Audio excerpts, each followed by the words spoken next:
नमस्कार दर्शकों, मैं शिबा शेख और आप देख रहे हैं MNS न्यूज। तो स्वागत है आपका प्राइम टाइम में। आइए नजर डालते हैं हेडलाइंस की ओर। सीएम रेखा गुप्ता बोली, हर नागरिक को बेहतर इलाज का हक। प्रियंका खड़गे बोले, ड्रग्स केस में कार्रवाई साबित करती है सच्चाई। ईसी की पारदर्शिता पर सवाल उठाए राजद सांसद मनोज झा ने। आइए देखते खबर विस्तार से। सीएम रेखा गुप्ता बोली, हर नागरिक को बेहतर इलाज का अधिकार। राजधानी दिल्ली को स्वास्थ्य के क्षेत्र में एक बड़ी सौगात मिली है। मुख्यमंत्री रेखा गुप्ता ने यथार्थ सुपर स्पेशलिटी अस्पताल का उद्घाटन करते हुए कहा कि ये दिल्ली के नागरिकों का अधिकार है कि उन्हें चाहे सरकारी हो या निजी, हर अस्पताल में बेहतरीन इलाज मिले। रेखा गुप्ता ने ये भी बताया कि सरकार का लक्ष्य है कि आयुष्मान भारत योजना के साथ मिलकर ज्यादा से ज्यादा निजी अस्पताल खोले जाए और चिकित्सा बुनियादी ढांचे को मजबूत किया जाए। अपनी बड़ी करनी है, दूसरे की छोटी नहीं करनी। दिल्ली की जनता का हक है कि उन्हें बेहतर इलाज मिलना चाहिए, प्राइवेट में मिले, सरकारी में मिले।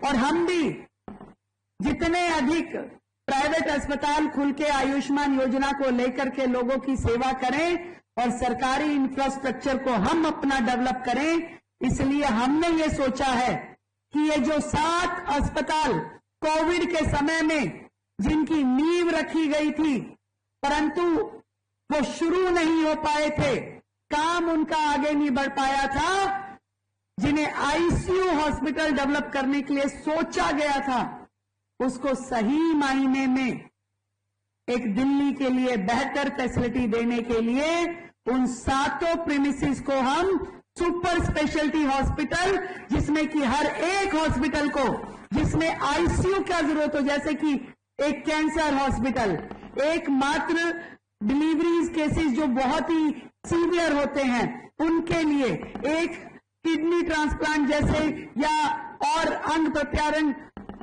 चेंज करने के जो होते हैं, वो जहां पे आईसीयू का बेडिंग क्योंकि दिल्ली में बहुत बहुत बहुत कम है और ये सारे अस्पतालों का इंफ्रास्ट्रक्चर इसी प्रकार से डिजाइन किया गया था कि यहाँ पे ज्यादा आईसीयू बेड होंगे और नॉर्मल बेड कम होंगे। तो हमने वही वाली बात कि सरकार का किया हुआ खर्च किया हुआ 1 रुपया भी वेस्ट ना हो, मैंने इनकी योजना इस तरीके से बनाई है कि इन 7 बिल्डिंग को हम सुपर स्पेशलिटी आईसीयू हॉस्पिटल बनाएंगे, जहां एक बीमारी के लिए एक डायलिसिस के लिए होगा, हर एक बीमारी के लिए एक स्पेशल अस्पताल, और उन अस्पतालों में जाकर के जो आईसीयू बेड की कमी दिल्ली में है उसे पूरा किया जाएगा।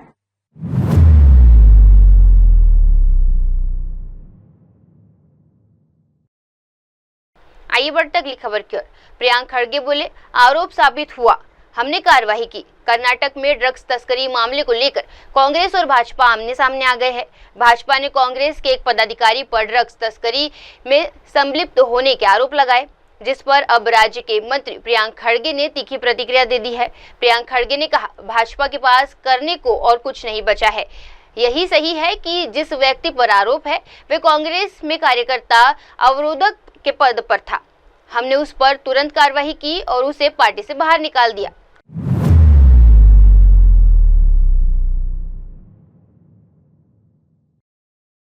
आइए बढ़ते अगली खबर की ओर। ईसी की प्रतिक्रिया पर संदेह, बोले मनोज झा। बिहार की मतदाता सूची में गड़बड़ी के आरोपों को लेकर अब विपक्षी दलों ने चुनाव आयोग पर तीखा हमला बोला है। राजद सांसद मनोज कुमार झा ने कहा कि आयोग 22 साल बाद जागा है और अब उसकी कार्यप्रणाली पर सवाल उठ रहे हैं। उन्होंने कहा, कोर्ट में जाने से पहले हमने चुनाव आयोग से आग्रह किया था कि प्रक्रिया पारदर्शिता रखिए, लेकिन अब जिस तरह से कार्रवाई हो रही है उससे लोकतंत्र कमजोर होता दिख रहा है। देखिए, मेरा सीधे तौर पर कहना है और मुझे उम्मीद है कि आप जो ये मुझसे बात कर रहे हैं ये माननीय चुनाव आयोग तक भी पहुंचेगा, अलग अलग प्लेटफॉर्म के माध्यम से। कोर्ट में जाने से पूर्व हमने माना चुनाव आयोग को कहा था कि 22 बरस बाद आप जागे। 22 बरस बाद, 22 बरस पहले वाले में कभी आपने सुना था कि कुछ दिक्कत हुई, परेशानी हुई? अटल जी की सरकार थी, 2003 की मैं बात कर रहा हूं। 22 बरस बाद क्यों हो रहा है ऐसा? क्यों आप पर शंका हो रही है, कार्यशैली पे शंका हो रही है? आपने पदभार ग्रहण किया तो कहा बिना पॉलिटिकल पार्टी से बात किए हुए कोई निर्णय नहीं लूंगा। ये कौन सी पार्टी से बात की, कितनी पार्टी से, या एक पार्टी से बात करके इतनी कर ली। माननीय सर्वोच्च न्यायालय ने गंभीरता पूर्वक टाइमिंग के सवाल पूछे, यहां तक कहा कि अगर किसी को आपत्ति होगी सत्यापन के बाद, जब पूरा लिस्ट 2 बार ड्राफ्ट के बाद डाल देंगे, तो जब तक वो आपत्ति उसकी ग्रीवांस रिट्रेसल में जाएगी, चुनाव बीत चुका होगा। ये लोकतंत्र को कमजोर करना नहीं हुआ। एक महत्वपूर्ण बात कहता हूं, Aadhaar, ration card, EPIC voter card के लिए माननीय सर्वोच्च न्यायालय ने कहा मुख्य कानून छ, अब तक दिशा निर्देश आना चाहिए था। माननीय सर्वोच्च न्यायालय के ऑब्जर्वेशन के अनुरूप कोई दिशा निर्देश नहीं। और फिर सूत्र के हवाले से खबर, ये सूत्र कौन है? उत्पात मचाने के लिए, नफरत के बीज बोने के लिए। किसने ड्राफ्ट देखा, किसने वेरीफाई किया है? और अगर हां, फिर भी म्यांमार और बांग्लादेश के लोग हैं। मैंने पहले भी आपसे कहा था कि इंडो नेपाल के रिश्ते को समझने के लिए वहां का होना जरूरी है। नेपाल के साथ किस तरह का संबंध है, पूरे दरभंगा मधुबनी से लेकर के इधर पूर्णिया, अररिया, किशनगंज, सहरसा, आपको ये समझ दिल्ली दरबार को नहीं होगी। लेकिन मेरा प्रश्न है, अगर एक भी म्यांमार का और बांग्लादेशी है, the home minister of this country is responsible.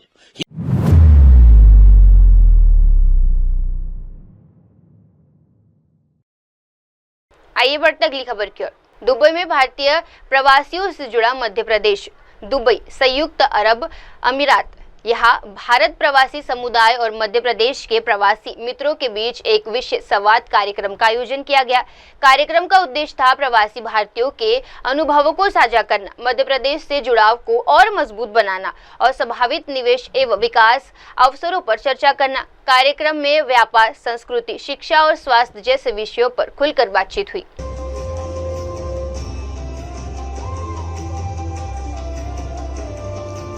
Priya Agrawal ji, friends of MP, committee member, will welcome Mr. Ilayaraja, Secretary to Honorable CM, Government of Madhya Pradesh.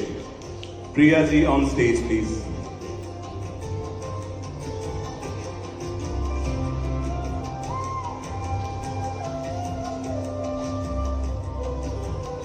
Thank you so much. Shukriya बहुत बहुत. Abhilasha Shukla ji, friends of MP, committee member, will welcome Mr. Sudham Khare, Commissioner Jan Sampark, Government of MP.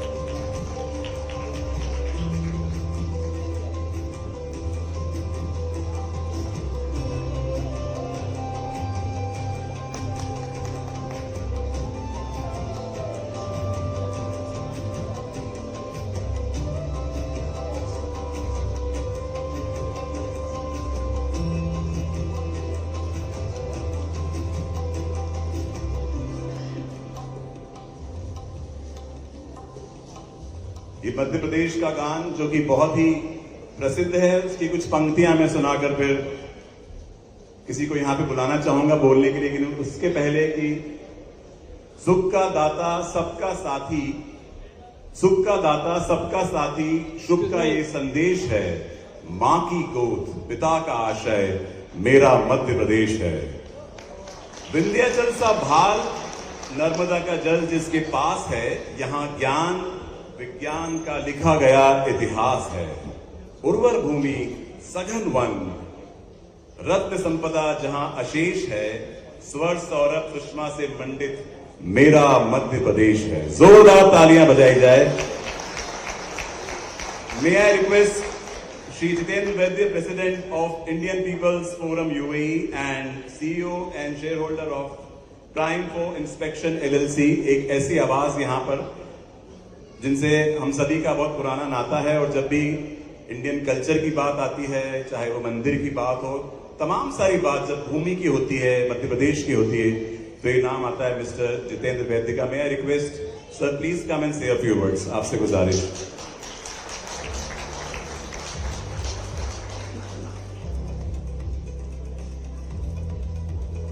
Bharat माता की, भारत माता की, बाबा महाकाल की। दोस्तों, first of all I would like to welcome our chief guest, the man who comes from Mahankal Ujjain, our Honorable Chief Minister, Shri Mohan Yadav.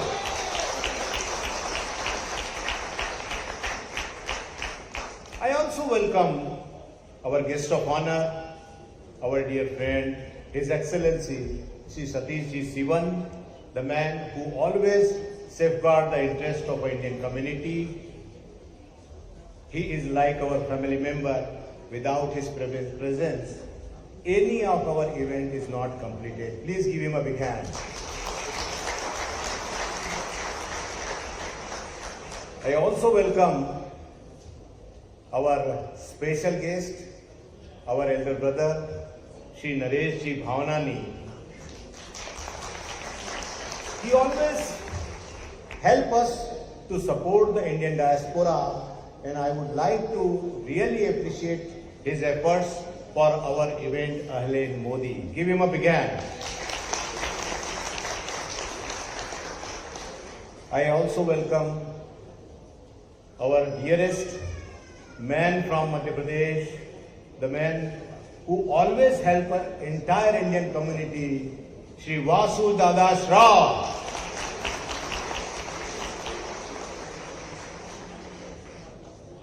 I welcome team of Madhya Pradesh who all have come from all the way Bhopal, our Principal Secretary Shri Raghavendra Singh Ji, Sanjay Dubey Ji, Mishra Ji, our Vishal Singh Ji, my dear friend Ravi Ji, and so many other, all the officials came from the Madhya Pradesh.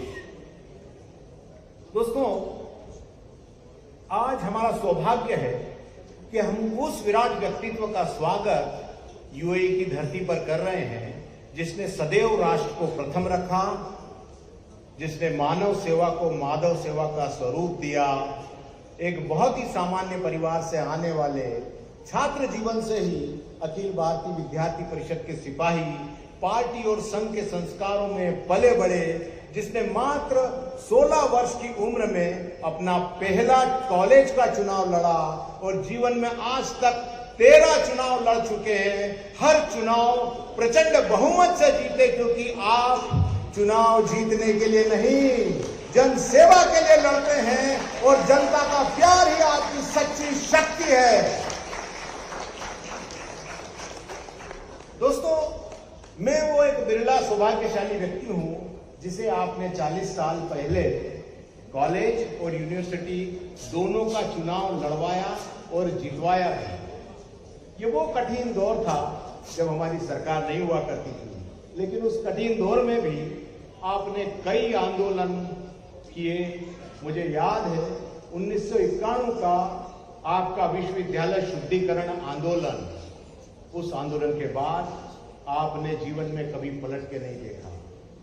आपके बारे में एक बात बहुत प्रसिद्ध है कि आप अपने किसी कार्यकर्ता या फिर किसी साथी को कभी नाराज नहीं करते, लेकिन मुझे याद आ रहे हैं 2 क्षण जब आपके कार्यकर्ता आपसे बहुत नाराज हो गए, एक 1993 और एक 2003। दोनों बार सारे कार्यकर्ताओं ने आपको चुनाव लड़वाने की पूरी तैयारी कर ली। एक बार तो नाम भी अनाउंस हो गया, लेकिन संघ के संस्कार ऐसे कि आपने दोनों अवसर अपने सीनियर साथियों को दे दिए और कार्यकर्ताओं को यह कह के समझाया कि हमारे पास भविष्य में और भी मौके आएंगे। दोस्तों, ये सिर्फ और सिर्फ दुनिया की सबसे बड़ी राजनीतिक पार्टी भारतीय जनता पार्टी में ही संभव है, क्योंकि हमारे यहां न पद, न जाति, न धनबल। यदि किसी को सम्मान दिया जाता है तो वह आपका समर्पण और आपकी योग्यता।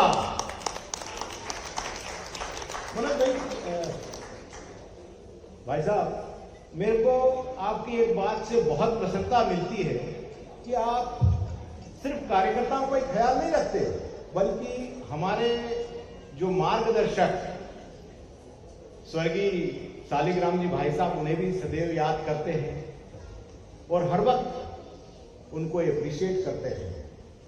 आप देखिए,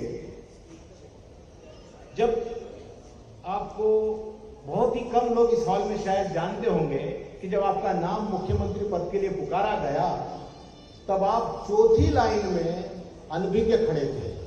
ये सिर्फ उसी संगठन में पॉसिबल है जहां पे परिवारवाद नहीं, सिर्फ कार्यकर्तावाद चलता हो। और आपके ऊपर छात्र जीवन का असर देखिए। आप मुख्यमंत्री पद की शपथ लेते हैं और आपका पहला निर्णय विद्यार्थियों के पक्ष में आता है, परीक्षा के समय लाउड स्पीकर पर प्रतिबंध लगाकर।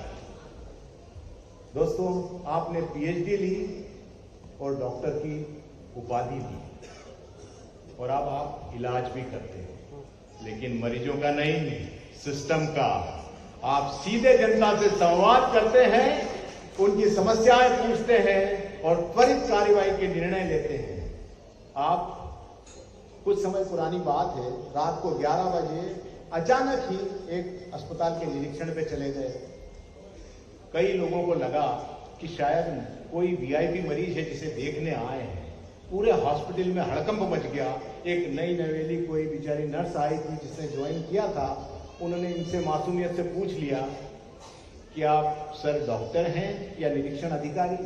मोहन भैया ने मुस्कुरा के बोला, दोनों। दोस्तों, जब से आप मध्य प्रदेश के मुख्यमंत्री बने हैं, हमारे धार्मिक पर्यटन ने नई ऊंचाइयां देखी है। रामलला के प्राण प्रतिष्ठा के समय अयोध्या में महाकाल से आपने 5 लाख लड्डू वितरित किए और विवाह पंचमी पे 1.25 लाख लड्डू नेपाल गए। दोस्तों, मैं जो आपको बताने जा रहा हूं, ये कोई संयोग नहीं है, ये सिर्फ ईश्वर की कृपा है कि आप महाकाल से आते हैं, आप उज्जैन से हैं, आप मुख्यमंत्री बनते हैं और आप ही के कार्यकाल में आने वाला सिंहस्थ होने वाला है। तो मध्य प्रदेश सिर्फ एक राज्य नहीं है, यह हमारी समृद्ध साहित्यिक और ऐतिहासिक धरोहर का प्रतीक है।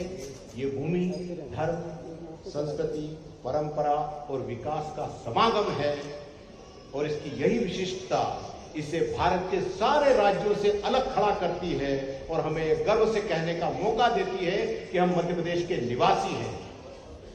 दोस्तों, मध्य प्रदेश के जब से आप मुख्यमंत्री बने हैं, गति, गरिमा और गुड गवर्नेंस, इन तीनों मोर्चों पर निर्णायक पहल हो रही है। आपका प्रशासनिक अनुभव, आपकी नीतियां और जमीनी पकड़ आज प्रदेश के कोने कोने में विकास की नई कहानी कह रही है। गए थोड़े समय पहले ग्लोबल इन्वेस्टर समिट में लाखों करोड़ के निवेश स्वीकृत हुए। महिला सशक्तिकरण के लिए कई योजनाएं लागू की गई, सुरक्षा व्यवस्था को और सुदृढ़ बनाया गया और कई मेडिकल कॉलेज, इंजीनियरिंग कॉलेज की नींव रखी गई। स्टार्टअप, रोजगार गारंटी और उद्यम क्रांति जैसी कई योजनाएं चालू की गई। सड़क, सिंचाई, बिजली और डिजिटल नेटवर्क का विस्तार और अच्छे तरीके से किया गया। और दोस्तों, आज मुझे देख के और खुशी होती है कि श्री मोहन जी यादव का प्रताप सिर्फ मध्य प्रदेश में ही नहीं है, आज पूरे भारत में कहीं भी चुनाव हो, आप स्टार प्रचारक की भूमिका निभाते हैं। दोस्तों, I can proudly share today that we have a presence in 11 countries of FOMP और आज यूएई का जो FOMP है उसके 4 चैप्टर हैं, अबू धाबी, दुबई, शारजाह और रासल खेमा। I can proudly share कि गए पेंडेमिक में हमने स्पेशल फ्लाइट यहां से इंदौर के लिए भेजी और वो भी उस समय जब इंटरनेशनल लैंडिंग हो भी नहीं सकती थी। इट्स अवर लक कि आज संजय दुबे जी हमारे डायस पे हैं। उस जमाने में ये कमिश्नर हुआ करते थे और उन्होंने हमारी बहुत हेल्प करी।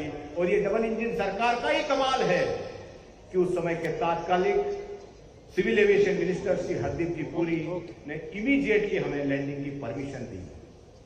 FOMP ने 4 कंटेनर मध्य प्रदेश सरकार को मेडिकल किट के, ऑक्सीजन सिलेंडर और ऑक्सीजन कंसंट्रेटर्स के भेजे, which was appreciated by government of Madhya Pradesh. गए 2023 में जब प्रवासी भारतीय दिवस इंदौर में हुआ तो हम लोग 650 एनआरआई लेके जो है वर्ल्ड रिकॉर्ड कायम किया। And I can proudly say that गए अहलेन मोदी में FOMP has played the key role for the यशस्वी प्रधानमंत्री श्री नरेंद्र जी Modi.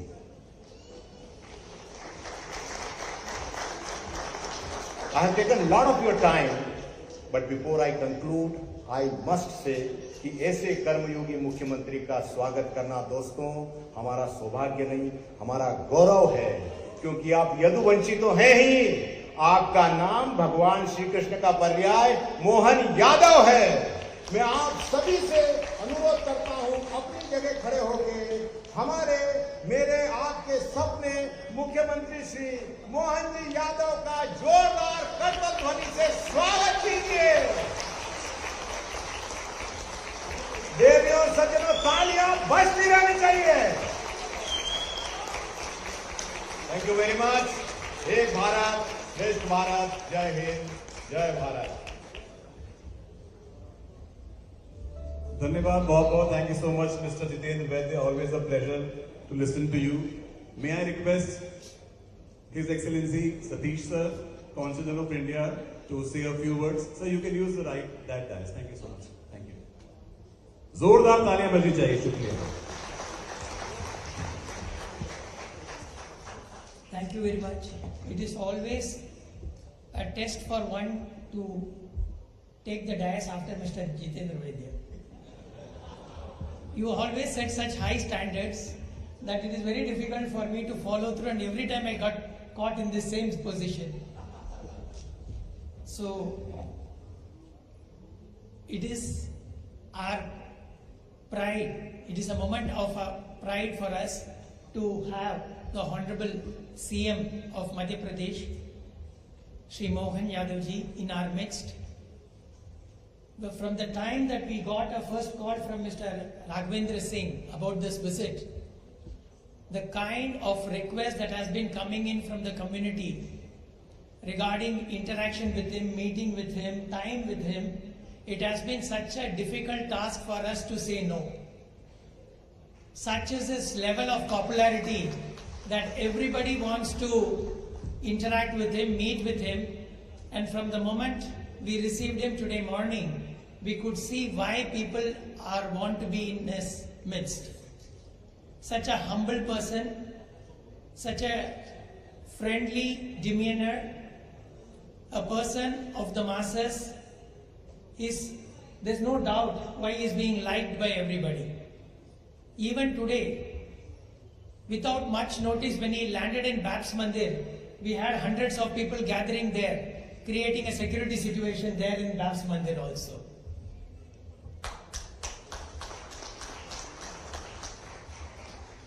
Today being a Sunday, and I know that tomorrow is a working day, people have gathered here, been waiting to hear from him for the past 2 hours. That shows the level of fondness and affection that the community has for you. Sir, I just want to tell you only one fact before you take the dais. You already are aware that 44 lakh Indians call UAE their second home. Many of them call UAE their first home. And a good representation of that is here today, welcoming you, honoring you, waiting to listen from you. But the best part that I have discovered today, sir, is that Madhya Pradesh is not only the heart of India, seems to be the heart of Indian diaspora in UAE. It came as a surprise to me to learn that Vashu Shroff ji was born in Ujjain. Mr. Naresh Bhavnani is from Ujjain. Good members of the Bora community came and told me that they also have Madhya Pradesh roots. I consider now that Madhya Pradesh is the heart of Indian community in UAE. So,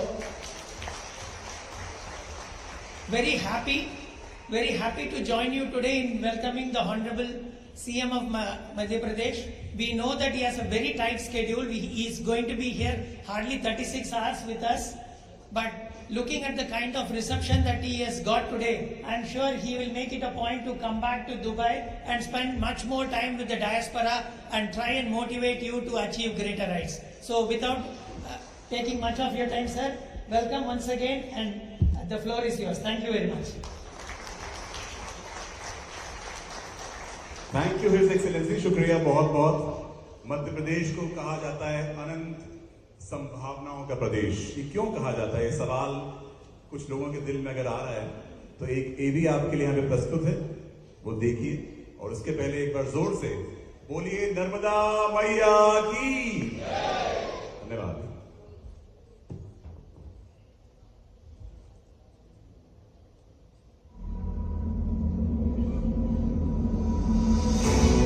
If you seek a land wherein finite possibilities meet boundless opportunities, if you see the nation's largest solar and hydropower plants exist alongside one another on Narmada River, if you're passing through Asia's longest high-speed automotive testing track, if you find more than 300 pharma and medical devices or medtech companies in one land and medicines being exported to 160 countries, if you witness a thriving agricultural ecosystem that produces 27% of India's organic crops and as many as 11 agroclimatic zones, which is the highest in the nation.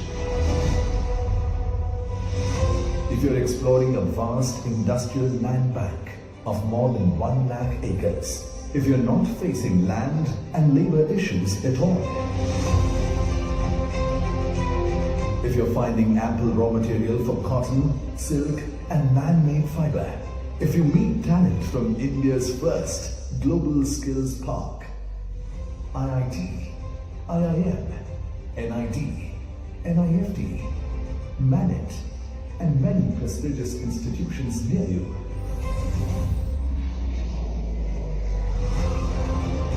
if you have access to multiple airstrips and 6 world-class airports for connectivity and doing business with ease, if you see a defense hub emerging, if natural resources are in abundance and readily available at your factory's doorstep, if you're awed by World Heritage Sites, wildlife around you, and blessed by spiritual, divine destinations symbolizing India's timeless traditions, if you're looking to expand your business in an ecosystem that offers unparalleled ease and comprehensive support from the government, if you experience dynamic leadership and investor-centric policies creating an ecosystem for the next industrial revolution,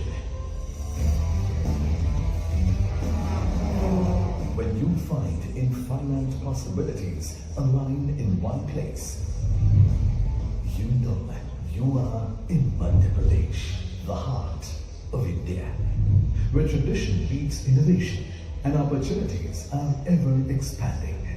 The state is building the foundation of a Viksit Madhya Pradesh and contributing actively to the vision of a Viksit Bharat. Come to Madhya Pradesh, the land of infinite possibilities.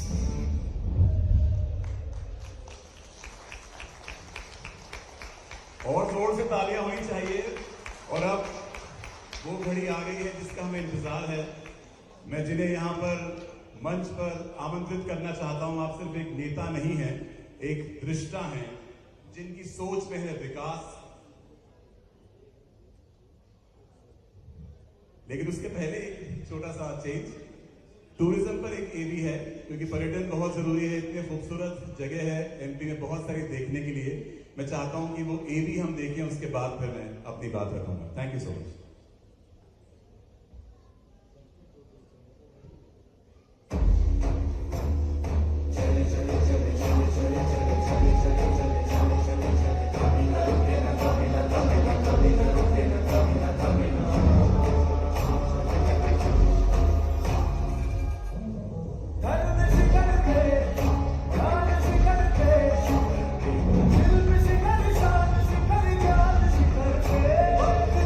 Come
Hindustan का दिल है बड़ा तो हो गया ही, क्या बात है। मैं बहुत ही, मुझे इस बात का फख्र है कि मेरा ताल्लुक इंदौर से है, मैं मऊ में पैदा हुआ और मेरी 2 बहनें उज्जैन में हैं, तो मैंने पूरा एमपी कवर किया हुआ है। तो मुझे खुशी है कि आज मैं इस प्रोग्राम का हिस्सा हुआ। और अब मैं जिन्हें यहाँ पर आमंत्रित करना चाह रहा हूँ, हम उनका इंतजार कर रहे हैं, उनकी बातें सुनने का इंतजार कर रहे हैं। आप सिर्फ एक नेता नहीं है, एक रिश्ता है जिनकी सोच में है विकास और संकल्प में है नया मध्य प्रदेश। उज्जैन की पुण्यभूमि से आपने परंपरा को प्रगति से जोड़ा। आप एक कर्मशील जनसेवक हैं जिन्होंने ना सिर्फ मध्य प्रदेश में बल्कि बाहर भी दुनिया में विश्व मंच पर मध्य प्रदेश की बात की है और बहुत प्रयास किए हैं।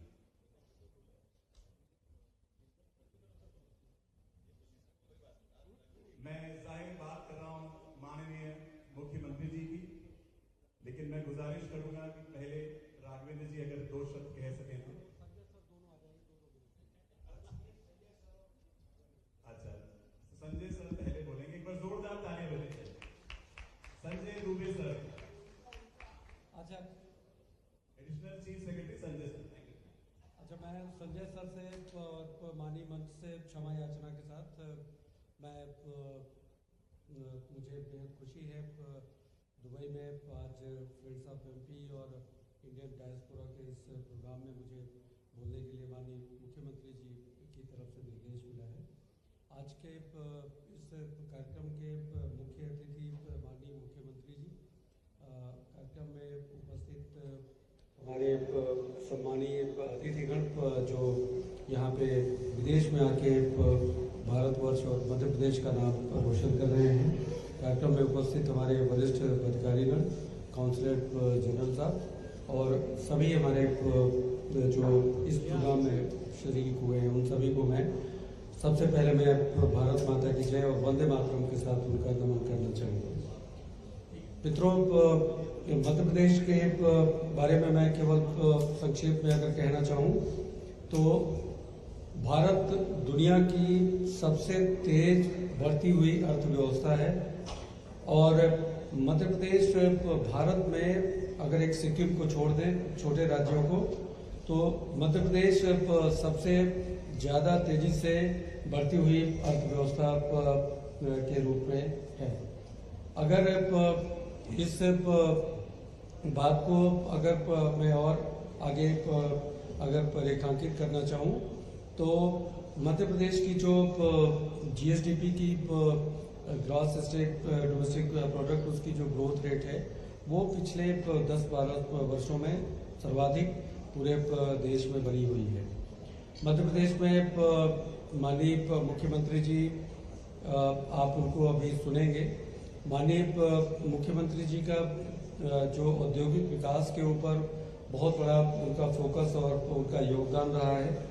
पूरी कर्मठता और शिद्दत के साथ माननीय मुख्यमंत्री जी औद्योगिक विकास के लिए लगे हुए हैं और सबसे बड़ी चीज़ मैं आपको कहूँ कि वो क्षेत्रीय जो संतुलन है उसको भी स्थापित करने की कोशिश और पूरे मध्य प्रदेश में समन्वित रूप से कैसे विकास हो सके, इसके लिए रीजनल इंडस्ट्री कॉन्क्लेव की अवधारणा पे काम किया गया है, जिसमें कि ग्लोबल इन्वेस्टर समिट करने के पहले हम लोगों ने उज्जैन में, जबलपुर में, ग्वालियर में, रीवा में, सागर में, नर्मदापुरम में, शहडोल में, इन सब जगहों पे हम लोगों ने अपने कार्यक्रम किए और निवेश की संभावनाएं हम लोगों ने पूरे प्रदेश भर में तलाशी और वहाँ पे निवेशकों को मौका मिला। मैं जो अगली बात कहना चाहूँगा वो ये है कि मध्य प्रदेश अपनी ईज ऑफ डूइंग बिजनेस और कंप्लायंस बर्डन को रिड्यूस करने के लिए निरंतर प्रयास कर रहा है। हमने माननीय प्रधानमंत्री जी के समक्ष उनके कर कमलों से 18 नई नीतियां हमने फरवरी में जब ग्लोबल इन्वेस्टर समिट की थी तो उसमें 18 नई नीतियां लागू की। वो नीतियां न सिर्फ अपडेटेड हैं बल्कि पूरे भरोसे के साथ कह सकता हूं कि वो नीतियां पूरे देश भर में सर्वश्रेष्ठ जो नीतियां हैं उनमें शामिल हैं। हमारी स्टार्टअप की पॉलिसी के ऊपर अगर आप नज़र डालें, एमएसएमई की पॉलिसी के ऊपर नज़र डालें, संजय दुबे सर और आपको एबीजीसी की पॉलिसी और ड्रोन के बारे में जो पॉलिसी है उनके बारे में डिस्कशन करेंगे। रियल एस्टेट सेक्टर में प्राइवेट डेवलपर्स के लिए जो पॉलिसी है। एविएशन के सेक्टर में यहाँ पे काफ़ी चर्चा होती है, उसके ऊपर पॉलिसी है। तो बहुत ही एक जैसे कहते हैं कि एक बहुत बड़े कैनवस के ऊपर नई नई पॉलिसीज, और वो पॉलिसीज ये देख के कि निवेशकों को कैसे उसके साथ विचार विमर्श करने के बाद उन सब पॉलिसीज के ऊपर हम लोगों ने काम किया है, और उन पॉलिसीज का कोई भी बहुत ही बेहतर ढंग से लाभ उठा सकता है। अब सभी निवेशकों को इन जनरल आपको समझ में आता है कि आपको अनुमतियां लेने में जो डिफरेंट तरह के परमिशंस और ये सारी चीज़ें हैं, उसके लिए हम लोग प्रयास कर रहे हैं कि everything has to be on the portal, और पोर्टल के ऊपर एंड टू एंड सोल्यूशन हम प्रोवाइड करें। उसका प्रयास और माननीय मुख्यमंत्री जी की निरंतर समीक्षा होती रहती है। 30,77,000 करोड़ के निवेश के प्रस्ताव में ग्लोबल इन्वेस्टर समिट के समय मिले थे, और उन निवेश के प्रस्तावों के ऊपर निरंतर समीक्षा करते हुए हम लोगों के प्रयास हैं। उसमें हमारी स्ट्राइक रेट 50% के आसपास तक कैसे पहुंचे, उसके लिए लगातार हम लोग प्रयासरत हैं। मैं बहुत ज़्यादा समय आप लोगों का न लेते हुए यही कहना चाहूँगा कि मध्य प्रदेश में लगातार आप सभी लोगों के प्रयासों से मध्य प्रदेश की एक बहुत ही जबरदस्त छवि एक तेजी से विकसित होने वाले राज्य की है। निवेश के लिए मध्य प्रदेश बहुत ही जैसे कहते हैं कि पूरी तरह से अपने आप को तैयार पाता है। माननीय मुख्यमंत्री जी की कठोर मेहनत और परिश्रम, उसके साथ साथ जो एक विजन है, एक उद्देश्य जो प्राप्त करने की तरफ हम लोगों ने जो एक कार्य योजना अपनी तैयार की है, मेरा आप सभी लोगों से मेरी गुजारिश है कि आप लोग जरूर मध्य प्रदेश में निवेश के लिए आएँ। मध्य प्रदेश आपका घर है, और कभी भी आप अपने घर पे आए, हम लोगों को स्वागत करके खुशी होगी। जय हिंद, जय भारत, जय Madhya Pradesh.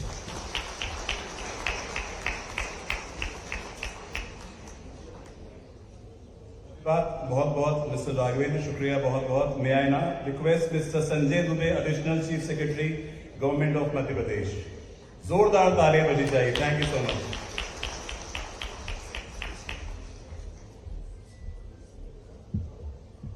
A very good evening to each one of you. Honorable Shri Satish Kumar Saman, Consul General of Dubai, Shri Jitendra Vaid, the man behind the mission, Shri Naresh Bhavanani ji, the one who takes care of most of the programs that are conducted here, Shri Gangwal ji, the old but young by heart, and my officers, the Indian diaspora, the august gathering that I am here to address. It's a privilege. We are very, very grateful to each one of you for having given such a wonderful, warm welcome in the state, in the place called Dubai. We are overwhelmed with the response that you have showered on us, and we are grateful from the state of Madhya Pradesh that you people have turned out in such a large number to witness this occasion and to give and listen to Honorable Chief Minister of Madhya Pradesh. You would know that we have been to multiple countries in a run-up to our Global Investor Summit, which was held in February 25, and before that we had been traveling to multiple countries, and even after that we continue to have that kind of commitment that we will go to each and every place from where we can possibly be able to garner the support, the investment from the community that we have into other places. We have presence of Friends of Madhya Pradesh in now 13 countries, and we continue to have a very good relation, a very vibrant relation with each of them. आज आप सबके बीच में जब यहाँ पर उपस्थित हैं तो मुझे ये कहते हुए गर्व है कि इतना अच्छा वेलकम, इतना अच्छा वार्मथ और इतनी बड़ी संख्या में उपस्थिति शायद ही किसी देश में इसके पहले हुई थी, और मैं समझता हूं कि ये शायद आखिरी बार भी हो ना हो। ये इस बात को दर्शाता है कि आपके हृदय में न केवल मध्य प्रदेश बसता है, बल्कि आप अभी उसे अभी भी चाहते हैं, और उसी हृदय के रूप में आप यहाँ पर उपस्थित होकर हम सबका यहाँ पर स्वागत करने के लिए उपस्थित हुए हैं। जैसा मेरे से पूर्व राघवेंद्र ने बताया और माननीय मुख्यमंत्री महोदय बताएंगे भी आपको कि मध्य प्रदेश अब वो प्रदेश है जो हर व्यक्ति को आकर्षित कर रहा है, चाहे वो अपने टूरिज्म के लिए कर रहा हो, चाहे इंडस्ट्रियल डेवलपमेंट के लिए कर रहा हो, चाहे आईटीएस सेक्टर की जो क्षमताएं हैं उनके लिए आकर्षित कर रहा हो। और आप में से काफी सारे लोग जो निश्चित रूप से मध्य प्रदेश से किसी न किसी रूप में जुड़े हुए हैं, इस बात से पूरी तरह से आश्वस्त होंगे कि जो आपने मध्य प्रदेश को देखा था उससे बहुत ज्यादा गति से आगे बढ़ रहा है। आप किसी भी परिदृश्य में, आप किसी भी प्रक्रिया में, आप किसी भी अंकों के आधार पर अगर देखेंगे तो प्रदेश की जो गति बढ़ने की दर है, चाहे वो आर्थिक समृद्धि की दर हो, चाहे वो कृषि के क्षेत्र में हमारे उत्पादन की क्षमता हो, चाहे वो हमारे माइनिंग की कैपेसिटी हो, चाहे टूरिज्म में हमारे फुटफॉल की बात हो, हम किसी भी प्रदेश से देश के अंदर द्वितीय स्थान पर नहीं है, बल्कि हर स्थान पर हम प्रथम आने की चेष्टा भी कर रहे हैं और पूरी तरीके से हम उस पर पहुंच भी पा रहे हैं। आज हम ये गर्व के साथ कह सकते हैं, जब हम अभी आ रहे थे रास्ते में तो देखा कि यहाँ पर कुछ ऐसे स्थान भी है जहां पर वृक्षारोपण हो रहा है, और हम लोग कुछ अधिकारी बात कर रहे थे कि हम वो उस प्रदेश से आते हैं जहां का 33% भूमि सघन वनों से घिरी हुई है, जहां हर प्रकार की बिल्ली मिलती है, चाहे वो शेर हो, चाहे वो चीता हो, चाहे वो लेपर्ड हो, चाहे वो कैरकल हो, हर वह प्राणी जो जंगल का हो सकता है वो आज हमारे उन राष्ट्रीय उद्यानों में है जो सबसे ज्यादा अग्रणी माने जाते हैं। अगर हम माइनिंग की बात करें तो आप किसी भी एलिमेंट की बात कर लीजिए, किसी भी ओर की बात कर लीजिए, चाहे वो कॉपर हो, चाहे वो मैंगनीज हो, चाहे वो कोल हो, चाहे वो डायमंड ही क्यों ना हो, वो हमारे प्रदेश में मिलता है और सर्वाधिक रूप से मिलता है। अगर हम बात करें हमारे रोड नेटवर्क की तो हमारा प्रदेश इकलौते में 5 लाख किलोमीटर के रोड नेटवर्क है, और किसी भी दिशा में आप बात कर लें, गोल्डन क्वाड्रिलेटरल की बात कर लें, नॉर्थ साउथ कॉरिडोर और ईस्ट वेस्ट कॉरिडोर की बात कर लें, इंटरनल रोड के इंफ्रास्ट्रक्चर की बात कर लें, we are one of the largest road network state connecting different districts and connecting different parts of the country. If you realize this, that it is not only the communication through the road network that we are talking about. If you talk to anybody, and I say jokingly that if you have to travel to south or to west or even to east or north, you just have to go to any of our railway stations, and within 15 minutes you would definitely have one train traveling and taking you to different locations. That is the kind of connectivity that we have. I don't know how many of you would know that the first time the internet came in and the telephony was, mobile telephony was tested, it was the state of Madhya Pradesh, it was the place called Indore which actually hosted that. So there are very many numbers, first numbers in positions. I can dwell on for hours together continuously, but I don't want to hold you all to be able to not to be able to listen to the Honorable Chief Minister since he is here. We would all like to welcome him. We would all like that he should come and speak out his mind, and he should be welcoming you. So I don't want to stand in between the Honorable Chief Minister of Ujjain, Honorable Chief Minister of Madhya Pradesh. He comes from Ujjain and he is now leading our state for every good thing that you are able to witness in Madhya Pradesh in last 1.5 years. We have seen tremendous growth in various sectors, and that is what we are here to share with you. Tomorrow when we make the presentations on to a different policies that government of Madhya Pradesh has carved out, they are 18 in numbers, you would realize that we are not only talking, but we are actually walking the talk. And now I would warmly welcome Honorable Chief Minister for his kind words to the diaspora. Thank you very much for having listened to us and giving us the opportunity of sharing our thoughts.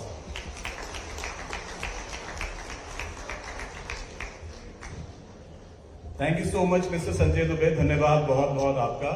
और अब वो घड़ी आ गई जिसका हम इंतजार कर रहे थे। वो नाम लेने से पहले जिनकी आवाज हमें सुननी है, जिनकी बातें सुननी, मैं चाहता हूं कि एक बार जोर से कहा जाए कि महाकाल बाबा की, शारदा मैया की, नर्मदा मैया की। हमारे नेता, वो आवाज, वो इंसान जिन्होंने दुनिया भर में विश्व मंच पे मध्य प्रदेश को रखा है, हमेशा प्रदेश की सोची है, प्रदेश की सेवा की है। माननीय सीएम डॉक्टर मोहन यादव के लिए जोरदार तालियां बजनी चाहिए, जोरदार तालियां, खड़े होकर एवरीवन।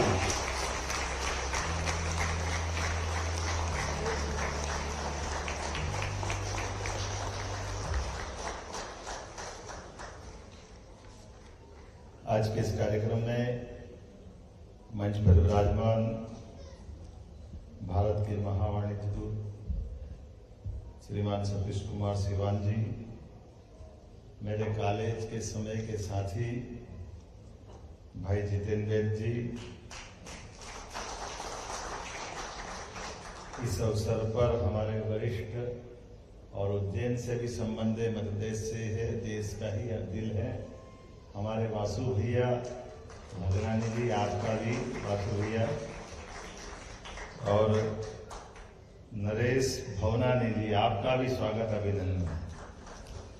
इस अवसर पर अभी अभी जिनने अपना वक्तव्य दिया, हमारे एससीएस संजय दुबे जी, माननीय Shivshekhar Shukla ji, PS tourism and culture industry के पीएस श्रीमान राघवेंद्र सिंह जी, आयुक्त डॉक्टर सुदाम खाड़े जी, डॉक्टर इलैयाराजा जी, और सारा भारतीय, खास करके ये मेरा अपना परिवार है, आप सबको नमस्कार करता हूं, आपका अभिनंदन करता हूं। ये जितेंद्र भाई कॉलेज के समय इनको चुनाव के लड़ाया, जैसा छोड़ा था वैसे के वैसे ही बने हुए हैं, बदले नहीं है। हमारे लिए सौभाग्य की बात है, दुबई में मैं मान के चलता हूं, मालवी में समझते हो तो मालवी भी, निमाड़ी, हमारे यहाँ राजस्थान के भी काफी लोग हैं, गुजरात और इन सब पे असर आता है। हमारे यहाँ बई शब्द किसको कहते हैं? बई माँ को बोलते हैं, और दुबई दो माँ को बोलते हैं।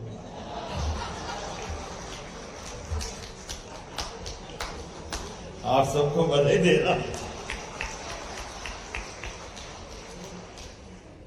भाई, एक माँ वहां है, एक माँ यहाँ है।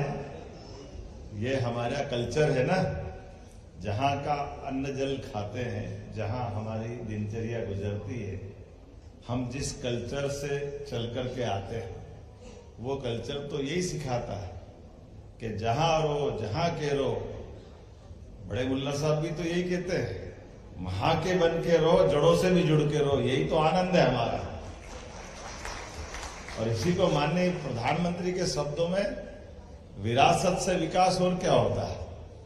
विकास तो बहुत होता है, लेकिन विरासत से विकास की ओर, और विरासत हमको उसी तरह से सिखाती है जो इकबाल ने कहा है कि कुछ बात है कि हस्ती मिटती नहीं हमारी। बड़े बड़े देश, पता नहीं बड़ी बड़ी सभ्यताएं, लेकिन उनकी अपना लचीलापन, उनकी अपनी जो भी कुछ चीजें थी, कोई बात नहीं, लेकिन हमारी अपनी तो उदारता है, हमारी अपनी भूमिका, भारतीय लोगों की भूमिका हमेशा दूध में शक्कर की तरह रहती है, कब मिलके मीठा कर दे पता ही नहीं चलता है, पीने वालों को भी आनंद आए, जिसके जाए उसको भी आनंद आए, ये सदैव उसी तरह से जाना जाता है, हमारी अपनी मिठास। और यही तो कारण है, अभी अभी आपके कार्यक्रम के पहले जहां से मैं आया हूं, कभी सोच सकते थे वासु भैया, आपने संघर्ष करके हमारी वो पद्धति को फिर जिंदा कर दिया, जिसके लिए आपने कहा था कि मैं उस बात के लिए लड़ा जहां हर एक कोई पहुंचना चाहेगा, और वो पद्धति से जिसमें हम सीख के आए, वो आपने अंतिम संस्कार की लड़ाई लड़ी थी कि नहीं लड़ी थी? तो आपके लिए भी अभिनंदन, और आज हमने वहां के लिए भी गए जहां के लिए लड़ाई लड़ी थी, दुबई में स्वामीनारायण, और मुझे और आनंद वहां आया, सभी धर्मों के लोग दिखे मुझे, इसीलिए तो आनंद है, कहाँ किसका हाथ पकड़ा। और महाराज जी ने भी सब बनाए, अपने सारे दर्शन में सभी धर्मों की अलग अलग अच्छाइयों को लेकर के, स्वामीनारायण के मंदिर की प्रतिमाओं के निर्माण कार्य में सभी चीजों की अच्छी भी जोड़ी। एक तो इसी को तो कहते निराकार से साकार, साकार से निराकार। फर्क क्या है? जिसका जन्म हुआ उसको जाना है, लेकिन आने और जाने के क्रम में अगर हम सबको सम्मान से देख ले, सबको प्यार बांट ले, यही तो हमारी संस्कृति ने सिखाया है। कहाँ कोई बंधन है हमारे पास? कोई बंधन नहीं। तुम इसको मानो ये भी सही, ये इसको माने ये भी सही, तुम्हारे हाथ से बुरा नहीं हो, भाई इतना ही ध्यान रखो। जब भी करो अच्छे ही करो, सच्चे ही करो, इससे बड़ा कुछ भी नहीं। और इसी को तो यशस्वी प्रधानमंत्री ने हमारे कोविड के समय करके दिखाया कि जब दवाई बनाई तो दवाई में भारत वालों को भी बचाया और 100 से ज्यादा देशों में दवाई पहुंचा करके जियो और जीने दो की भावना का अलग जगाया। हमारे नागरिक भी सुरक्षित रहे और हमारे पे जो भरोसा करे वो भी सुरक्षित रहे, उनका भी प्रेम हमारे से बना रहे। इसीलिए आज हम सब बदलते दौर का भारत का नक्शा भी देख रहे हैं और इसीलिए हम अपने देश की उस कल्चर के आधार पर उसकी प्रगति भी देख रहे हैं। उसमें आप लोगों का रोल भी बहुत बड़ा है। आप तो मैं मान के चलता हूं कि बॉर्डर पे सिपाही जैसे सेना का बॉर्डर पे बैठा जवान और खेत में काम करता किसान, वो वहां का भी महत्व रखता है। लेकिन आप उससे और एक कदम आगे वाले जो अपने उस कल्चर को, अपने देश की उस खूबसूरती को, अच्छाई को बॉर्डर के पार भी जिंदा रख रहे हैं। इसलिए आपको ज्यादा बधाई देता, आपका अभिनंदन। जीवन में 2 रोटी तो आप जहां थे वहां भी मिलती रहती, उससे कोई मना थोड़ी था। लेकिन 2 रोटी मिलकर के केवल खाने पीने जीने के बजाय जो उद्यमशीलता हम में है, जो पुरुषार्थ हमारे अंदर है, जिस कारण से ईश्वर ने मानव शरीर दिया, उस मानव शरीर के दिए हुए काम के बलबूते पर कितना अच्छा लगता है जब अपने नरेश भगनानी जी के बारे में बताया गया था कि कहां से शुरुआत की और कहां पहुंचे। ये मंद शोर नहीं, बड़ा शोर हो गया भैया यहां पे। काय का मंदशोर? जोरदार ताली बजाओ। मंदशोर किसको कहते हैं? इसको सरल भाषा में मारवाड़ी राजस्थान लगा हुआ बॉर्डर पे। अपना रुपया 10 रुपए में चले तो मजा आए, फालतू का 1 रुपए की चवन्नी कौन करे? तो आपका 1 रुपया 10 रुपए में चल रहा है कि नहीं? आप तो 100 रुपए में चला रहे हो और जोरदार आनंद।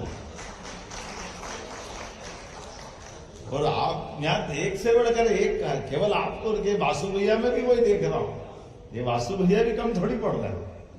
मैंने इनसे पूछा तो मैंने बोला टेक्सटाइल का काम करता हूँ, 10-12 शोरूम और होटल और सब बढ़िया भगवान की दया से। मैंने कहा फैक्ट्री कितनी बनाने की? बोले फैक्ट्री का क्या काम, बेचने का काम अपना।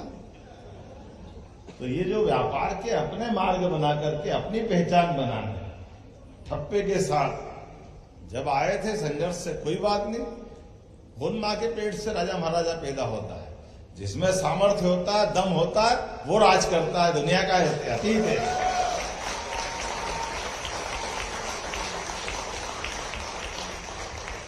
इसी को तो पुरुषार्थ कहते हैं। पुरुषार्थ क्या होता है? पुरुषार्थ तो इसी प्रकार का है। लोग कहते हैं धन कमाना है, तो धन काहे से कमाते जितेंद्र भैया? धन से धन। और मैं कह रहा हूं आप गलत बोल रहे हो तो नहीं। मैं अरे धन बुद्धि से कमाया जाता। धन तो बैंक में पड़ा, बहुत पड़ा, कितना भी पड़ा। धन की क्या कमी है? धन अगर धन से होता तो फिर कई धनी लोग ब्याज पे क्यों पैसे देते? जो आदमी धन से ब्याज का भी पूरा कर दे और अपने ऊपर पुरुषार्थ से आगे बढ़ा और फिर आने वाली व्यवस्थाओं की चेन बना दे, वो सच्चे अर्थों में पुरुषार्थ ही है। उद्यमशील तो इसको ही कहते हैं ना। अपनी युक्ति बुद्धि से कहां से कहां। आजकल तो जमीन भी कम पड़ रही है, आसमान पे लोग राज कर रहे हैं। आसमान से बिजनेस की बात सोच रहे हैं। बदलता समय, कहीं आसमान के ऊपर देख रहे हैं, कहीं पानी के अंदर जाके घुस के नीचे से देख रहे हैं। आज ही दुबई में भी देख के आए। पन्ना तो हमारे यहाँ, ये पन्ना जिला, लेकिन हीरा यहाँ बैठा था। हीरा के व्यापारी से मिलवाया। हीरा का सारा व्यापार यहाँ चल रहा। मैंने कहा ये काम बढ़िया भाई। हमारे अपने ऐसे हीरे ढूंढ ढूंढ के आज दुबई में मिल रहे हैं, पूरे देश में मिल रहे हैं। यही तो मजा है। जिस प्रकार का समय बदला है, इस बदलते समय में ये बात भी सही है कि उद्यमशील पुरुषार्थी लोगों के लिए, यद्यपि जैसे ऐसा कहते हैं कि जो समझदार आदमी रहता है वो समय को पहले पकड़ लेता है, और समय को पकड़ने में मैं माफ करना, उद्योगपति व्यापारी से बढ़ के कोई मौसम विज्ञानी नहीं है का किधर की हवा बह रही है, किधर चलना चाहिए। और हवा सब बता रही कि भारत की चल रही है। जोरदार अभिनंदन माननीय मोदी जी के लिए।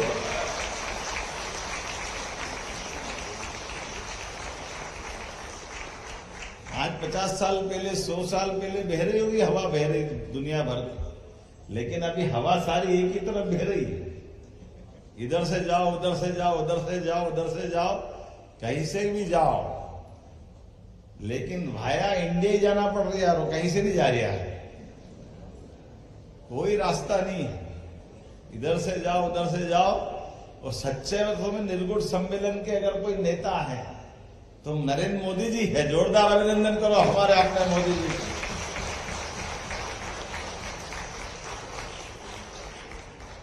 क्या मजा आता है, दुनिया के कोई मंच पे चले जाए, किसी भी डायस पे बैठे, किसी के साथ भी हाथ मिलाते दिखे, तो भारतीयता का रोम रोम से झलकता हुआ अद्वितीय व्यक्तित्व, हर एक कोई मोदी जी को मध्य में रख के साथ में फोटो खिंचाने की होड़ लगती देखते हैं अपन जगह। ये जो हमारा सबका उनके साथ सीना 56 इंच का होता कि नहीं होता है?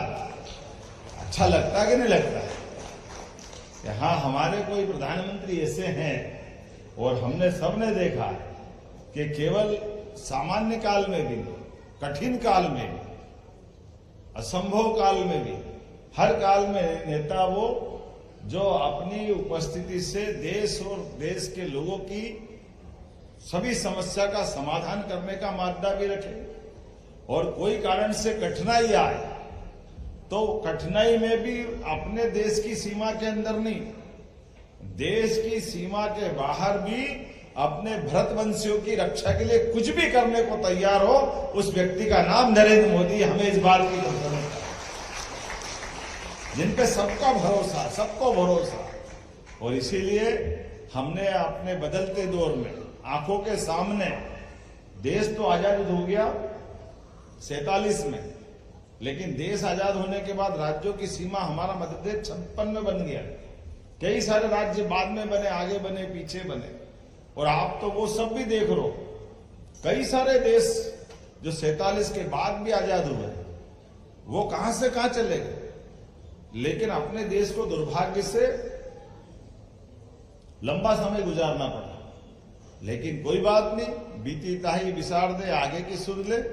चला गया तो चला गया, जब जागे तब सवेरा, हमको क्या दिक्कत है।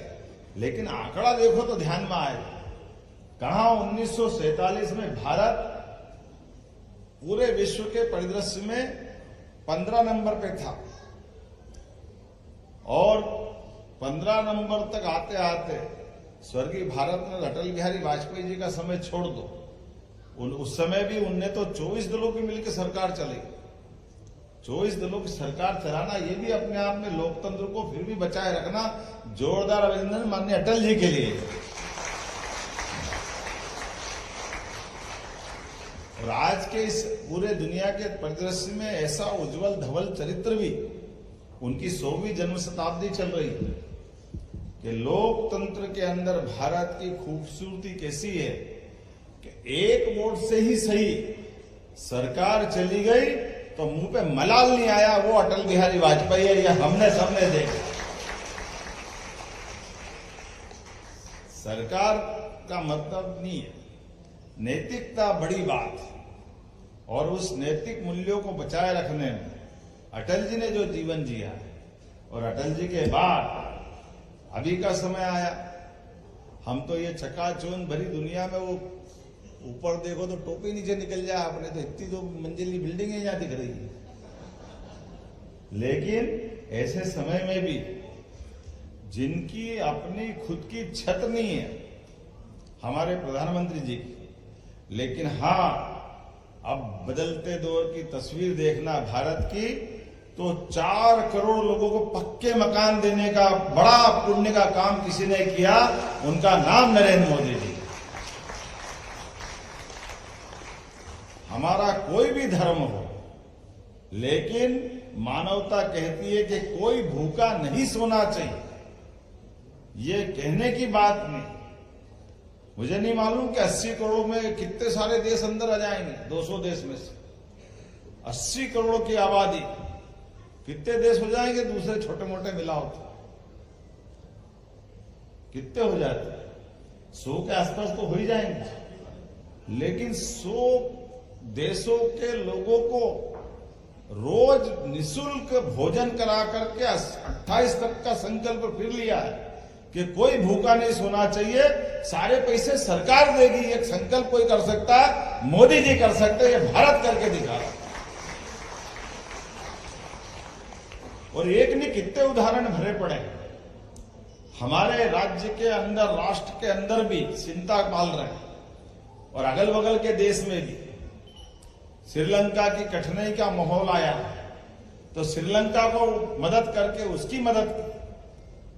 भूटान का डोकलाम के मामले में, अपने पड़ोसी के हितों के लिए भी।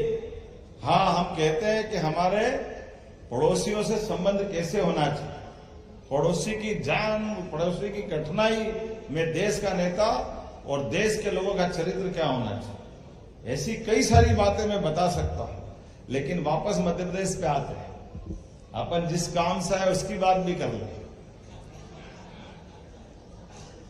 तो अब आपको अपनी बात तो मेरे अधिकारियों ने कर दी है, मेरे समझ में नहीं आया। मेरे जितेंद्र वैद्य जी ने और इनने कह दिया कि साहब डायरेक्ट मुख्यमंत्री बोलेंगे। मैंने कहा तुम समझते नहीं भैया, ये दुबई के लोग ये ज्यादा समझते हैं, थोड़ा सावधानी रखो। सरकार में खाली मुख्यमंत्री बोले तो आम सभा हो जाती है, और सरकारी काम कब होता, पहले अधिकारी से बुलाओ फिर मुख्यमंत्री बोले तो सरकारी काम हुआ, नहीं तो फालतू की बात हो जाती है। हम जो बोले, बुलाए, बताएं, उसको सरकारी भाषा में भी तो रखने वाला आदमी चाहिए। चाहिए कि नहीं चाहिए? होना चाहिए कि नहीं होना चाहिए? तो ये पक्का मान लो। लेकिन मुख्यमंत्री के माध्यम से मैं एक बात जरूर आपसे कहना चाहता हूं। हमारी सरकार बनने के बाद एक एक करके सभी विभागों में हमने सारी पारदर्शिता की नीतियां लागू करते, व्यापार व्यवसाय में कौन सा भी क्षेत्र आप व्यापार करने का बढ़ाओ, जिस भी क्षेत्र में बढ़ना चाहो, मध्य प्रदेश सरकार ने अपनी सारी पारदर्शिता के आधार पर इतनी साफ सुथरी नीतियां बनाई है। आज मैं दिन में गया था, पहले हरियाणा के थे, आजकल वो गुजरात में व्यापार कर रहे हैं। उनने वहां हमारी सोलर पैनल की लैंड के लिए आवेदन किया, और कितनी जमीन, 55 एकड़ जमीन उन्होंने ली, और उन्होंने कहा कि 2 महीने बाद तो हमारा लोकार्पण का टाइम आ जाएगा। तो उन्होंने कहा कि ऐसी सरकार नहीं देखी कि जमीन का आवंटन भी हो गया और सारा काम हो गया और हमको कुछ भी नहीं कहना सुनना पड़ा किसी को। ये एक नहीं, ऐसे कई सैकड़ों लोग मिले।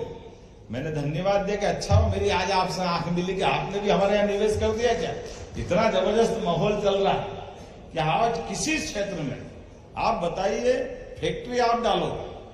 अभी तक तो हमने सिंगापुर, दुबई इसी में सुना था कि निवेशकों के लिए आकर्षक सारी नीतियां होने के बाद हम निवेशकों से कह रहे हैं कि आप आओ, आने के बाद अपने ऑफर दो। और ऑफर में आपने कहा कि मैं मान लो इंडस्ट्री लगाना चाहता हूं, और इंडस्ट्री के लिए मान के चलो कि बिजली का कनेक्शन ही मुझे अगर लेना है, और बिजली के कनेक्शन में मैं अगर निवेश कर रहा हूं तो बड़ा कनेक्शन हुआ, बड़ी फैक्ट्री लगाऊंगा, तो पहले दिन से बिजली का कनेक्शन का एवरेज बिल तो ज्यादा आने लग जाएगा। और मेरी फैक्ट्री बनेगी 2 साल 3 साल में, तो बिजली के बिल से ही मेरी तो हालत खराब हो जाएगी। तो हमने कहा चिंता मत करो, ऐसे ऑफर जो अच्छे लेके आ रहा हूं। तो हमने कहा कि ये सरकार की पॉलिसी के आधार पर आपसे बात कर रहे हैं, लेकिन सरकार की पॉलिसी के बाहर मैं मुख्यमंत्री के नाते से हमारी कैबिनेट कमेटी की सब कमेटी आधारित CCIT के माध्यम से अगर आपने ऑफर दिया कि मैं 500 करोड़ से ऊपर निवेश करना चाहता हूं या रोजगार परक इंडस्ट्री में 100 करोड़ 200 करोड़ का निवेश करना चाहता हूं, तो हमने कहा कि आपने कहा मैं 3 साल बाद, अभी 8 रुपए बिजली का बिल का यूनिट आ रहा है, तो हमने कहा अभी आप जितने देना चाहो, 2 रुपए दो तो 2 रुपए ले लेंगे, जब फैक्ट्री लगेगी तब 8 ले लेंगे। ये छूट देने का अधिकार हमारे माध्यम से आप सबके लिए भी। और न केवल बिजली का बिल, आप रोजगार परक इंडस्ट्री लगाना चाहते हो जिसमें भारत में अपने मध्य प्रदेश वालों को रोजगार देना चाहते हो, तो फैक्ट्री आपकी रहेगी, लेबर आपकी रहेगी। लेबर के लिए भी प्रति लेबर 5,000 रुपया महीना 10 साल तक सरकार आपके साथ देने को तैयार है हमारे कारखाने चलाने का। जमीन, मेडिकल कॉलेज अगर आप खोलना चाहते तो मेडिकल कॉलेज में हॉस्पिटल हमारा सामने रहेगा, डॉक्टर बाकी सारे स्टाफ, और 25 एकड़ जमीन लगती है मेडिकल कॉलेज के लिए।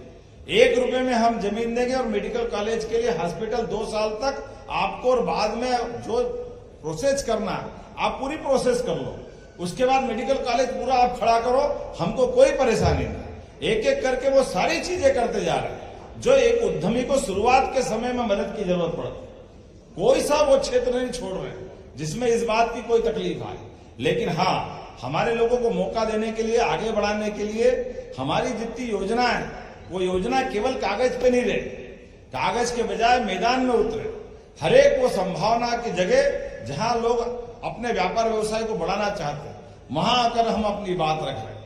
इसलिए देश के अंदर भी, क्या हमारा तमिलनाडु, क्या बेंगलोर या कोई राज्य, सूरत, गुजरात, अहमदाबाद, राजस्थान का जोधपुर, सभी राज्यों में भी रोड शो करते हुए हमारी सारी नीति सबके बीच ला रहे हैं। और इसका परिणाम क्या आया, हमारे अपने राज्य के अंदर भी छोटे छोटे स्थान पर, संभाग केंद्र पर, जिला जिला केंद्र पर इन्वेस्टर समिट लगातार कर रहे हैं। और उसका परिणाम आया कि जब फरवरी में हमने अपने 1 साल का चक्र घुमाया तो 30 लाख करोड़ के निवेश के आशय पत्र मोदी जी के सामने संपन्न हुए भोपाल के अंदर। ये मध्य प्रदेश पे भरोसा आया। आज तक इतना बड़ा हमारा कोई ऐसा आयोजन नहीं हुआ और उसके बाद भी हम रुके नहीं, थके नहीं, लगातार चल रहे हैं इसी प्रकार से। तो मैं मान के चलता हूं, जब सूरत के अंदर के बाद, सूरत के बाद आप जोधपुर, जोधपुर के बाद हम दुबई पे आए और दुबई के बाद हम स्पेन भी जाने वाले।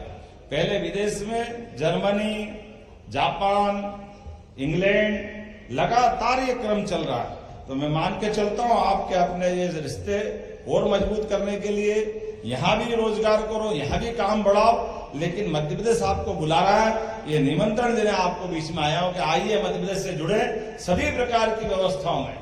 अगर आप टूरिज्म के सेक्टर में आना चाहते हैं तो टूरिज्म में आप 100 करोड़ की होटल खोलते हो तो 40 करोड़ का हमारा उसमें आपको इंसेंटिव दे रहे, 40 करोड़ का, मेरे को लगता नहीं है 30 करोड़ का। 100 करोड़ में 30 करोड़ पहले दिन ही फ्री, किसको कहते हैं, मामूली बात है। आप अपने कर्मबद्ध रूप से काम करो और उससे ही नहीं, कोई इंडस्ट्री डालो किसी प्रकार की, जितनी बड़ी इंडस्ट्री डालना चाहते हो।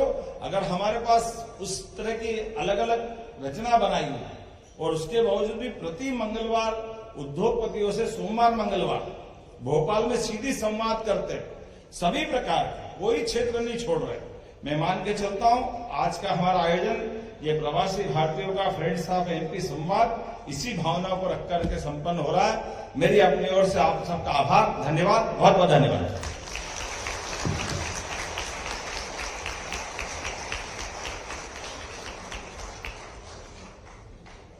Thank you so much honourable chief minister doctor Mohan Yadav. एक बार जोरदार तालियां बजनी चाहिए इन बातों के लिए। एमपी जो आपको दे रहा है वो आपने सुना, वीडियोस भी देखे और इसमें कोई शक नहीं है कि वहां इन्वेस्ट करने पे जो आपको रिटर्न्स मिलेंगे वो कमाल के होंगे। सर, एक मैं जिन्हें बुलाना चाहता हूं उसके पहले कुछ कहना चाहता हूं। एक कम्युनिटी है जो हम दुनिया भर में देखते हैं, यहाँ भी देखते हैं, हमारे फ्रेंड्स दाऊदी बोरा कम्युनिटी जो कमाल का बिजनेस करते हैं, हमेशा उनके चेहरे पर स्माइल होती है, उमंग होती है। वो ऑनरेबल चीफ मिनिस्टर के लिए एक स्मृति चिन्ह, एक गिफ्ट लेके आए हैं जो बहुत खास है। मैं गुजारिश करूंगा कि एक कम्युनिटी जो यूएई की है, दाऊदी बोरा कम्युनिटी यूएई की, वो आए स्टेज पे और सर के लिए जो आप एक बहुत खास ये 3D इमेज लाए हैं, बहुत ही यूनिक चीज, वो आप सर को दें।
Jai Hind. धन्यवाद, बहुत बहुत जोरदार तालियां दाऊदी बोहरा कम्युनिटी यूएई स्मृति चिन्ह के लिए धन्यवाद। May I request now mister Ravi Bhushan, chairman friends of MP Dubai chapter, to come on stage for vote of thanks. आभार व्यक्त करने के लिए मैं रवि जी आपसे गुजारिश करूंगा कि आप आए। एक और छोटी सी गिफ्ट है फ्रेंड्स ऑफ एमपी की तरफ से, एक गीता जी जो आपको प्रदान की जाएगी सीएम सर को। आपसे गुजारिश है आप आ जाएं स्टेज पे।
आभार व्यक्त करने के लिए मैं रवि जी से गुजारिश करूंगा chairman friends of MP Dubai chapter की वो आए और दो शब्द कहें।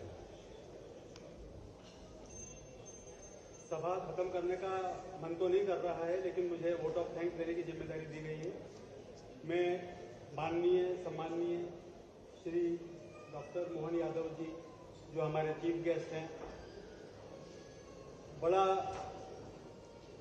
महत्वपूर्ण टाइम लेकर के आए हैं यहाँ पे, और जब से दुबई उतरे हैं तब से कंटिन्यूअस जो है सबसे मिलने में और जो लक्ष्य वो लेके आए हैं उसको पूरा करने में लगे हैं।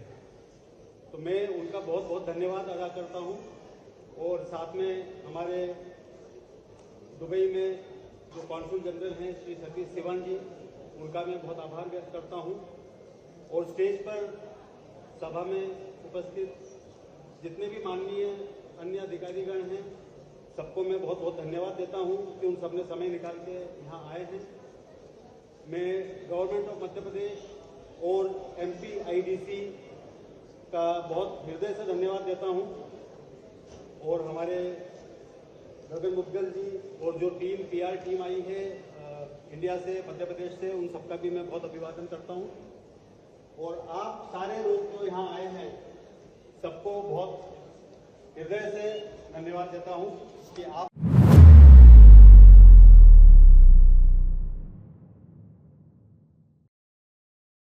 आइए बढ़ते अगली खबर की ओर। संजय राउत बोले, चुनाव आयोग नहीं रहा स्वतंत्र। शिवसेना नाम और चुनाव चिन्ह को लेकर उद्धव ठाकरे गुट की याचिका पर सुप्रीम कोर्ट में सुनवाई से पहले शिवसेना यूबीडी के वरिष्ठ नेता संजय राउत ने चुनाव आयोग की निष्पक्षता पर सवाल खड़े कर दिए हैं। संजय राउत ने कहा, चुनाव आयोग अब स्वतंत्रता नहीं रहा है, वे अमित शाह के नियंत्रण में है। ऐसे में हम उनसे क्या न्याय की उम्मीद कर सकते हैं। उन्होंने आरोप लगाया कि केंद्रीय गृह मंत्री अमित शाह शिवसेना और महाराष्ट्र की अस्मिता को खत्म करने की साजिश कर रहे हैं। जानना चाहिए सुप्रीम कोर्ट का सिंबल को लेकर सुनवाई है, किस तरीके से देखते हो? कहीं ना कहीं शिवसेना लेट रही थी, एनसीपी ने ये लोकसभा के पहले ही कर दिया था, इसको लेकर इस चीज का डिसीजन आया था। आपके सिंबल का देखिए, अमित शाह जो चुनाव आयोग के करता धरता है, चुनाव आयोग इंडिपेंडेंट नहीं है इस देश में। अभी गृह मंत्री अमित शाह चुनाव आयोग को चलाते हैं, ये सबको मालूम है।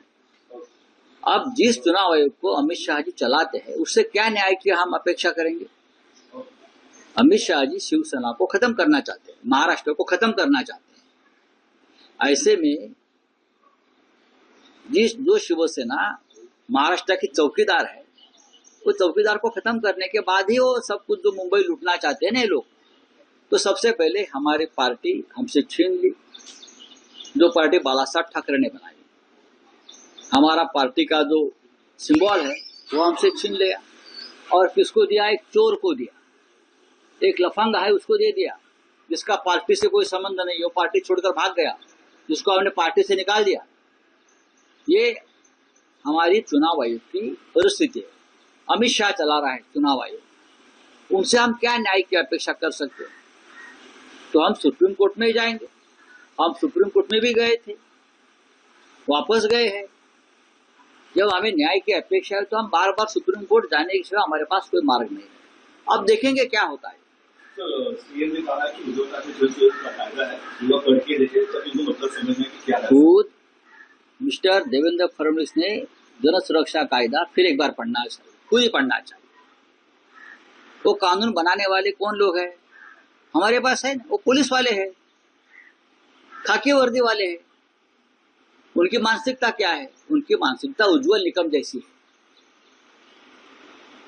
जैसे भारतीय जनता पार्टी के साथ रहकर उनको राज्यसभा मिल गया, और प्रेसिडेंट का नॉमिनेशन वगैरह नहीं मानता हूं मैं। बीजेपी के साथ आप बीजेपी के प्रचारक बन गए हो तो आप कुछ भी कर सकते हो। तो आपको बीजेपी के साथ रहने का एक बख्शिश मिला है। जन सुरक्षा कानून बनाने वाले ऐसे लोग हैं। सबसे पहले क्या बोलते हैं ये? कौन से विचारधारा के लोग हैं? लेफ्टिस्ट क्या डावे? ये कौन होते हैं? एक विचारधारा जो है ना इस देश में और पूरे विश्व में विचारधारा है कम्युनिज्म। हमने मुंबई में उनसे बहुत बार संघर्ष किया है, लेकिन यही विचारधारा के लोग पश्चिम बंगाल में राज करते रहे, केरल में राज करते रहे, त्रिपुरा में राज करते रहे, बिहार में उनका, महाराष्ट्र में उनकी ताकत रही। देश के स्वतंत्रता संग्राम में भारतीय जनता पार्टी और राष्ट्रीय स्वयंसेवक संघ नहीं था, कम्युनिस्ट थे। जिसे आप दाएं बाएं बोल रहे हैं ना, ये communism, comrade Shripad Amrit Dange, comrade Mirajkar, comrade Ahilya Rangnekar, Subhash Chandra Bose, forward block, ये भी इसी विचारधारा की एक पार्टी बनी थी सुभाष चंद्र बोस की, जिसका इतना बड़ा स्टैचू आपने बनाया है। तो ये देवेंद्र जी ने इतिहास को फिर एक बार पढ़ना चाहिए, सोचना चाहिए, और बाद में आपने जो कानून बनाया है उसके ऊपर चिंतन करना चाहिए।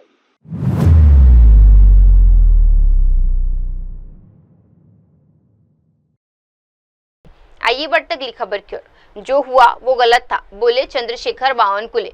प्रवीण गायकवाड़ पर हुए हमले को लेकर जहां विपक्ष भाजपा पर हमलावर है, वहीं अब खुद भाजपा के वरिष्ठ नेता और राज्य मंत्री चंद्रशेखर बावनकुले ने प्रतिक्रिया दे दी है। उन्होंने कहा, भाजपा उनके नेताओं और मुझ पर लगाए गए आरोपों पर गलत है।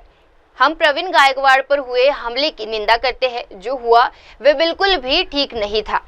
हिंदी में बताइए, प्रवीण गायकवाड़ जो आपका सुषमा अंधारेनं तुमचं नाव जोडलं त्या ट्वीटमध्ये। देखिए, भारतीय जनता पार्टी के ऊपर और हमारे नेताओं के ऊपर और मुझ पर जो आरोप किया जा रहा है वो गलत है। प्रवीण गायकवाड़ जी के साथ जो हुआ है वो अच्छा नहीं है। दीपक काटे पे कार्रवाई पुलिस करेगी। दीपक काटे भारतीय जनता पार्टी का एक कार्यकर्ता है, वो मुझे पुष्पगुच्छ देने के लिए आता है। एक 15-20 दिन पहले भी आया था। अब कार्यकर्ता आता है, पुष्पगुच्छ देता है, इसलिए हमने थोड़ी कहा उनको ऐसा करने के लिए। लेकिन प्रवीण गायकवाड़ के साथ हुआ ये अच्छा नहीं हुआ है। निश्चित रूप से पुलिस ने कार्रवाई करनी चाहिए, और भारतीय जनता पार्टी का कोई संबंध नहीं है, इसका कोई नाता नहीं है। और रही बात सुषमा अंधारे जी की, सुषमा अंधारे जी को एक मालूम होना चाहिए कि कार्यकर्ता फोटो निकालते हैं सब नेताओं के साथ और मंत्रियों के साथ, तो पुलिस उस पर कार्रवाई करेगी। हमने किसी पुलिस को नहीं कहा कार्रवाई नहीं करने के लिए, लेकिन प्रवीण गायकवाड़ जी के साथ हुआ उसके लिए मैं खेद व्यक्त करता हूँ।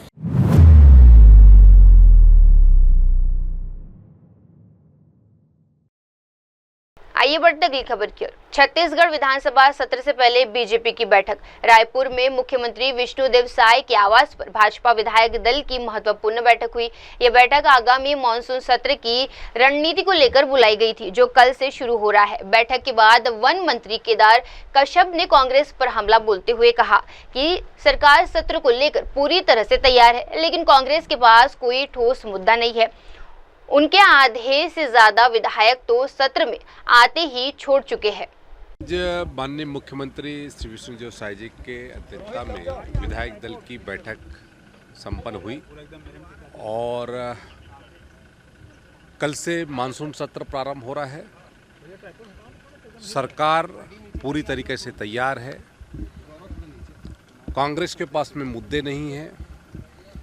उनके आधे से ज़्यादा विधायक उनकी बैठकों में आना बंद कर रहे हैं। किस तरीके से उनके नेता भाग रहे हैं ये देखने को प्राप्त हो रहा है। और हमारे आज इस विधायक दल की बैठक पे माननीय मुख्यमंत्री जी के अध्यक्षता में जो बैठक हुई है, सरकार पूरी तरीके से तैयार है। मानसून सत्र में जितने भी विषय आएंगे उसमें हमारे सभी माननीय विधायकगण हिस्सा लेंगे और हमारा मानना है कि मानसून सत्र पूरे तरीके से सरकार हर दृष्टि से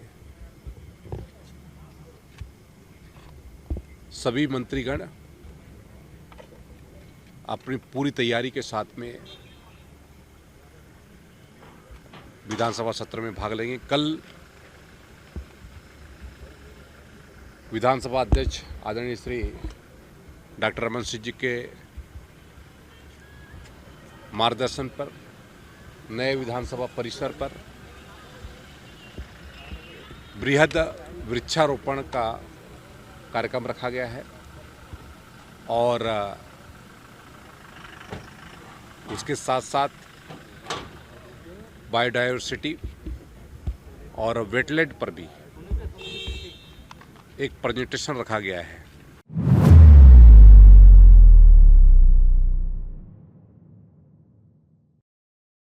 आइए बढ़ते अगली खबर की ओर। सीएम धामी ने वर्चुअल माध्यम से की शिक्षा विभाग की समीक्षा। उत्तराखंड के मुख्यमंत्री पुष्कर सिंह धामी ने प्रदेश की शिक्षा विभाग को सुदृढ़ बनाने के लिए सोमवार को माध्यमिक शिक्षा और तकनीकी शिक्षा विभाग की समीक्षा बैठक में वर्चुअल माध्यम से भाग लिया। बैठक में विभागीय अधिकारियों से विभिन्न योजनाओं की प्रगति रिपोर्ट ली गई। साथ ही गुणवत्ता में सुधार, अधूरी परियोजना की स्थिति और डिजिटल शिक्षा के प्रसार पर भी विशेष चर्चा हुई।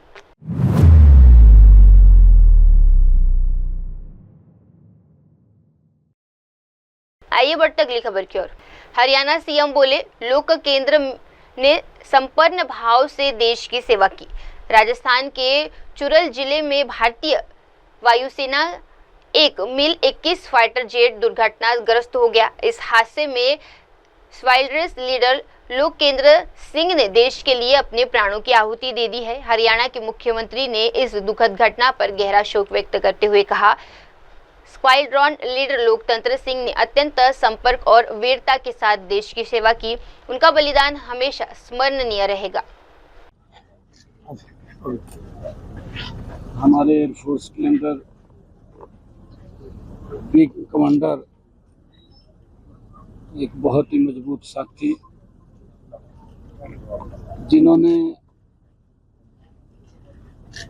आर्मी में रहते हुए देश सेवा के वो काम आए।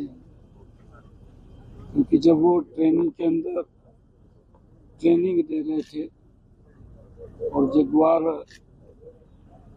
क्रैश हुआ, उसमें आग लगी, तो उसने लोगों को बचाने का काम किया। अपने शरीर के ऊपर लोगों को जिंदगी बचाने के लिए अपने ऊपर लिया है। ऐसे हमारे लोकेंद्र जी जांबाज वो विंग कमांडर थे और आज हमारे बीच में नहीं है। मैं परमपिता परमात्मा से प्रार्थना करूंगा कि उस दिवंगत आत्मा को अपने चरणों में स्थान दे। परिवार को, मित्रजनों को, रिश्तेदारों को जो दुख हुआ है, उस दुख को सहन करने की परमपिता परमात्मा ताकत बख्शे।